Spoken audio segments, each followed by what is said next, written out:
साथियों, आज हम लोग फिर से अंतर्राष्ट्रीय मुद्दों पे बात करने वाले हैं।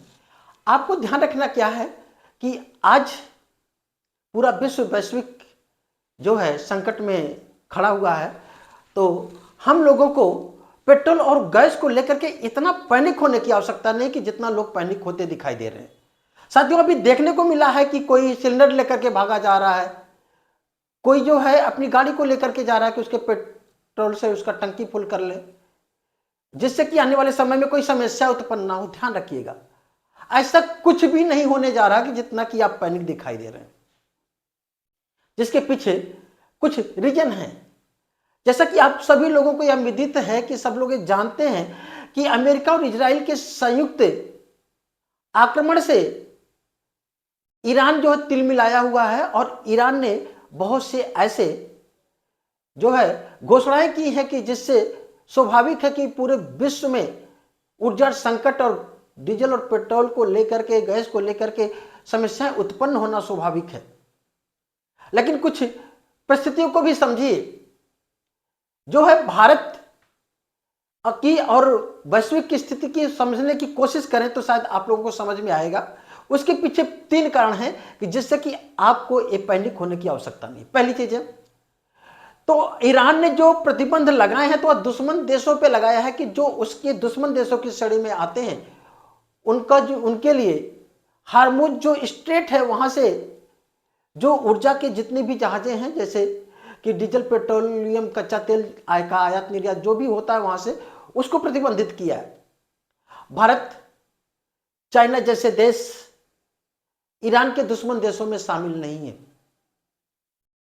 तो वहां से हमारे देश के लिए जो तेल का आयात होता है वह आसानी से किया जा सकता है। हाँ, वहां पे चूंकि युद्ध जैसी स्थितियां उत्पन्न हुई हैं, तो कहीं पे मिसाइलें चल रही हैं, तो कहीं पे कुछ हो रहा है, तो वहां पे बच बचा करके आने में थोड़ा सा समय लग सकता है। दूसरा विकल्प है कि भारत रूस से तेल ले सकता है। तीसरी चीज आप देखेंगे कि जो अमेरिका है, जो भारत को रूस से तेल लेने के लिए कभी प्रतिबंधित कर रहा था, भारत से तेल लेने के लिए टैरिफ लगा रहा था, 25% का टैरिफ लगाया भी था। आज वही अमेरिका ये चाह रहा है कि भारत जो है तेल संकट में ना आए, और इसके लिए पूरा प्रयास में लगा है और कह रहा है कि वह रूस से तेल खरीद ले। साथियों, इसके पीछे रीजन ये है कि अमेरिका कभी ये नहीं चाहेगा कि ये जो वैश्विक ऊर्जा संकट जो उत्पन्न हुआ उसके लिए जिम्मेदार अमेरिका को ही ठहराया जाए। क्यों? क्योंकि अमेरिका ने के ही आक्रमण से जो है ईरान इस तरीके से अपनी प्रतिक्रिया दे रहा है, और क्यों ना भी दे, जिसका जो सर्वोच्च जो लीडर है उसी को ही आप मार गिरा रहे हो, तो वहां पे ये प्रतिक्रिया होना स्वाभाविक है। लेकिन अमेरिका, ध्यान रखें, हमेशा भारत के इस ऊर्जा संकट को दूर करने की कोशिश करता रहेगा, क्यों ना उसे खुद ही पेट्रोलियम का अपने यहां से निर्यात करना पड़े। उसके पीछे रीजन है कि भारत, आपको मालूम होना चाहिए कि भारत केवल पेट्रोलियम का बहुत बड़ा आयातक देश नहीं है, बल्कि निर्यातक देश भी है।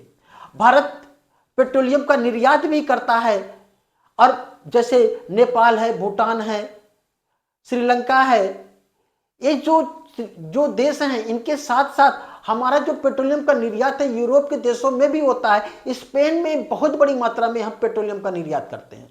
अगर भारत के पास ऊर्जा संकट उत्पन्न होता है तो इन देशों में भी भारत के द्वारा जो पेट्रोलियम का जो निर्यात किया जाता है वो भी बंद होने जा रहा है, और ये देश सभी खड़े हो जाएंगे और सभी केवल और केवल अमेरिका को जिम्मेदार ठहराएंगे। इसलिए अमेरिका कभी ये नहीं चाहता है कि वैश्विक स्तर पर भारत के लिए कोई ऊर्जा संकट उत्पन्न हो। और भारत भी अपने आप में खुद मजबूत है। हमारे पास इतनी रिफाइनरियां कि हम लोगों ने जो है अपने तेल को काफी मात्रा में रिजर्व करके रखा। जब ऐसी स्थिति आएगी तो हम अपने तेल के निर्यात को बंद कर देंगे, कम कर देंगे, लेकिन भारत के जो घरेलू आपूर्ति है उसे कभी भी बाधित नहीं होने देंगे। हमारी सरकार ने भी एक घोषणा कर रखी है और इस पर काम कर रही है कि भारत में जो है पेट्रोलियम या गैस की कोई कमी नहीं है, इसलिए आपको पैनिक होने की आवश्यकता नहीं है। हाँ, विश्व परिस्थितियों को समझते रहिए और फिर हम मिलते हैं नए वीडियो के साथ। Thank you.